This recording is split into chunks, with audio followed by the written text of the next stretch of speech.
ॐ तव कथामृतं तप्तजीवनं कविभिरीडितं कल्मषापहं श्रवणमङ्गलं श्रीमदाततं भुवि गृह्णन्ति ये भूरिदा जनाः।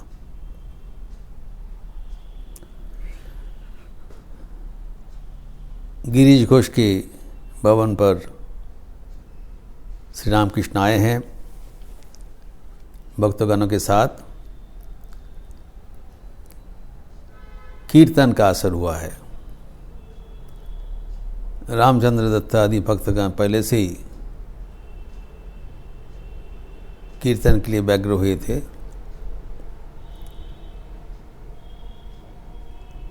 अभी ठाकुर को उन लोग निवेदन कर रहे हैं, अनुमति प्रार्थना कर रहे हैं, जब आप बोलने से कीर्तन शुरू होगा। ठाकुर इंगित कर रहे हैं, ठीक है। पहले रामचंद्र दत्त तो बोला जो डिस्कशन का कोई ज़रूरत नहीं है। ठाकुर ने कहा ना, इसको ही ज़रूरत है।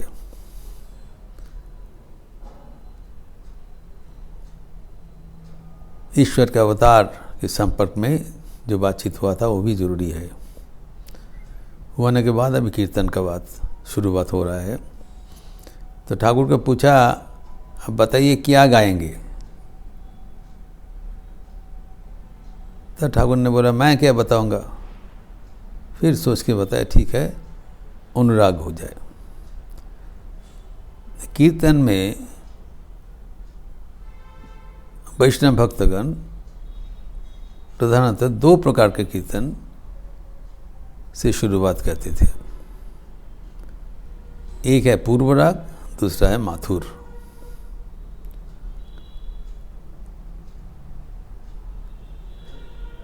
कीर्तन का जो तात्पर्य है वह है ईश्वर के लिए व्याकुलता, अनुराग, कैसे हम मन में अपनाएं।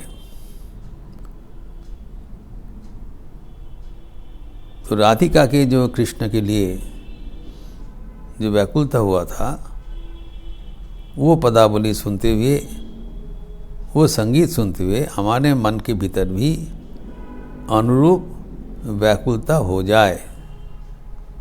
यह है कीर्तन का तात्पर्य। एक है मिलन का आकुलता और दूसरा है विरह की व्याकुलता। जब श्रीमती जी कृष्ण के एक बार दर्शन कर लिया, फिर बारंबार उनसे मिलने के लिए उनका जो आकुलता है, यह है पूर्व राग, अनुराग है। हम लोग जो कहते हैं कि जो संध्यारिति के भजन में देहोपदे अनुराग, अनुराग होना चाहिए। ये अनुराग के लिए श्रीमती का जैसे अनुराग हुआ था, वो पदावली हमारे मन में वैसे अनुराग पैदा कर देता है। वही गाना सुनने के लिए बोला। और जब श्री कृष्ण मथुरा चले गए, तब उनको आदर्शन के विरह व्यथा जो अनुभव करते हुए जो विलाप, प्रेम का जो विलाप है, वो है माथुर गान। तो यहाँ पर जैसे ठाकुर बताया अनुराग हो जाए, तो कीर्तन ने गा रहे हैं कि राधिका जी कैसे बारंबार घर के बाहर आ रहे हैं और श्री कृष्ण को याद करते हुए उनका निश्वास सघन हो गया, शरीर कांप रहे हैं, कभी कभी मूर्छा भी जा रहे हैं। और सखीगण फिर उनको उठा के होश लाने का प्रयास कर रहे हैं। ये सब संगीत में विशद आकार में गाया गया था, कई संगीत हुआ था। तो ये जो भक्ति संगीत है, इसका पर्पस है, उद्देश्य है कि मन को भगवतमुखी करना। हमारे मन में तो अनुराग है, लेकिन वो अनुराग में तेज नहीं है, not intense. We have longing for God but not intense. भगवान एक चुंबक जैसे है, हमारा मन एक लोह शलाका जैसा है। चुंबक को तो चुंबक साधारण रूप से लोह शलाका आकर्षण करेगा। The magnet naturally attracts the iron filings. यहाँ पर क्यों नहीं हो रहा है? ठाकुर जी उदाहरण दे रहे हैं, अगर उसके ऊपर, स्विच के ऊपर जो मिट्टी पड़ जाए तब वो चुंबक शक्ति उनको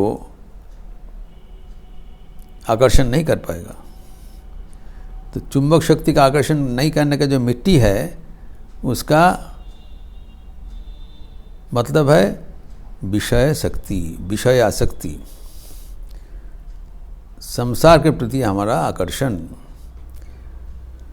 संसार, ठाकुर बार बार कहते हैं, धन संतान परिवार नहीं है। संतान है मन में विषय के प्रति आसक्ति। जब तक वो रहेगा तब तक तो मन ईश्वर के प्रति जाएंगे नहीं। तो ये सब संगीत सुनते हुए हमारे मन भगवतमुखी होता है। इसीलिए श्रीमद् भागवतम में 3 प्रकार का योग का प्रवर्तन किया गया। एक है ज्ञान योग, दूसरा कर्म योग, तीसरा भक्ति योग। जो विषय विरक्त है, जो संसार से दूर होकर एकांत जीवन में भगवान पाने के लिए प्रयास कर रहे हैं, उनके लिए कर्तव्य कर्म की जरूरत नहीं है। वो एक चित्त से भगवान का नाम करें एवं भगवान के बारे में जो शास्त्र व्याख्यान है वो सब चर्चा करते हुए भगवान के ऊपर मनोनिवेश करें। उनके लिए ज्ञान योग का विधान। और जो विषय है, ये धर्म सबके लिए है प्रযোज्य, न केवल कुछ मुट्ठी भर जो एकांत भक्त है उसके लिए। धर्म is meant for one and all. जो जैसे अधिकारी उसके लिए वैसे विधान है। तो अभी जो विषयासक्त व्यक्ति है, जिसमें नाना प्रकार का कामना वासना है, उनके लिए कर्म का विधान है। ये कर्म करने से ये फल मिलेगा, कॉज एंड इफेक्ट, वो भी विधान है। और बाकी जिसके भीतर कुछ वैराग्य भी है और कुछ वासना भी है, उनके लिए भक्ति योग। अधिकांश व्यक्ति ऐसी है, भक्ति योग। तो आखिर में जो मतलब है वो है पूरा मन भगवान के प्रति देना। The entire mind has to be focused on God. और उसके लिए मन को विषय से हटाना पड़ेगा। ये प्रक्रिया है। धीरे धीरे कर्म करते करते मन शुद्ध होता है, चित्त शुद्ध होता है। तो जब हम कर्म करते हैं कुछ कामना वासना का चरितार्थ करने के लिए, जैसे कर्म करेगा वैसे फल मिलेगा। लेकिन फल मिलने के बाद तब धीरे धीरे विचार आता है कि ईश्वर तो कल्पतरु है, हम जो चाहेंगे वो मिलेगा। तो अभी तो ज़्यादा क्यों नहीं मांग ले? जो आनंद के लिए हम भगवान को प्रार्थना किया था वो आनंद तो मिला, लेकिन ये आनंद का चरम सीमा तो नहीं है। आनंद का जो परिभाषा है, जो डेफिनेशन है, वह है अनंत। जो वही भूमा तत् सुखम नाल्पे सुखम अस्ति, भूमैव सुखम, उपनिषद में कहा गया है। जो भूमा है, अनंत है, वही सुख का सोर्स है, उसमें सुख है। सीमित आनंद में कभी सुख नहीं होगा, याद रखना चाहिए। जो अनंत है उसी में सुख मिलेगा, अल्प में सुख नहीं होता है। इसलिए जो सीमित आनंद छोड़कर असीमित आनंद के ओर हमें जाना पड़ेगा, और इसके लिए भगवान को धीरे धीरे प्रार्थना आता है कि हमें ये और नहीं चाहिए। इसी को कहलाता है कि विषय विरक्ति एवं ईश्वरे अनुरक्ति।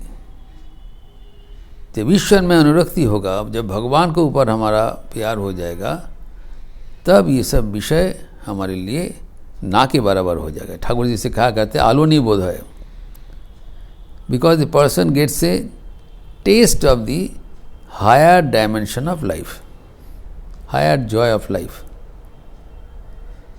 जब तक उसको पता नहीं, तब तक सोचेगा ये विषय ही हमारे एकमात्र आनंद का स्रोत है।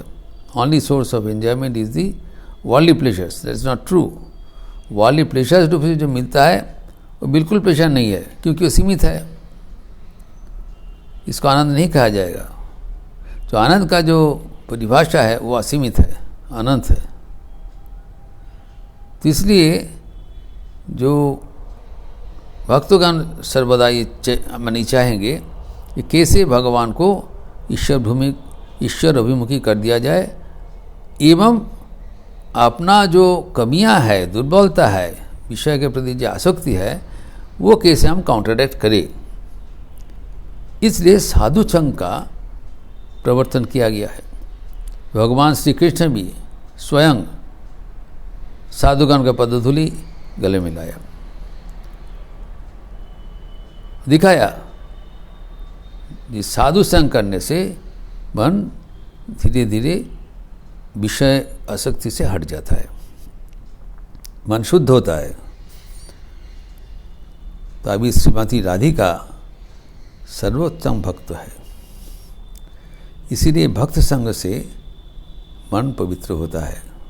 भक्तगण का संग, भक्तगण के साथ ईश्वर चिंतन, ये सब करने से मन विषय से हट जाता है, पवित्र होता है। और जब श्री राधिका के जैसे अनन्य भक्त, उनका हम याद करें, उनका वो बारे में संगीत में हम अपनाएं, तो यहाँ पर जो संगीत हो रहा था, ठाकुर सुनते सुनते खड़े हो गए एवं नरेंद्रनाथ को लेकर नृत्य कर रहे हैं।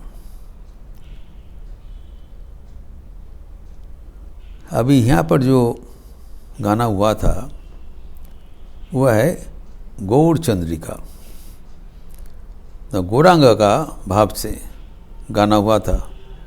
गौरांग जो राधा कृष्ण लीला आस्वादन करने के लिए भगवान आए थे। जब गौरांग का प्रसंग होता है तब ये भक्ति प्रसंग आ जाता है। तो गौर चंद्रिका ऐसी हम लोग जो कहा बात है, गौर चंद्रिका इज एन इंट्रोडक्शन।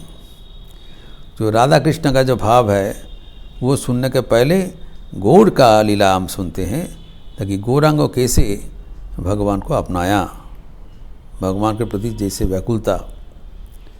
तो इसीलिए ठाकुर गौरांग के बारे में सुनने चाहते। यहाँ पर भी है, जादेर होली बोलते नयन झरे तारा, तारा दुबाई एसे चले, जरा मार खे प्रेम जांचे तारा, तारा दुबाई एसे चले। ये कहा जाता है गौर निताई पुरंगबार, ये जो अवतरण किया है वो जो कृष्ण एवं उनके जो बलराम, उन्हीं का जोड़ी इधर फिर आए हैं गौर निताई, और प्रेम वितरण करते हुए सबको भगवान को ले गए।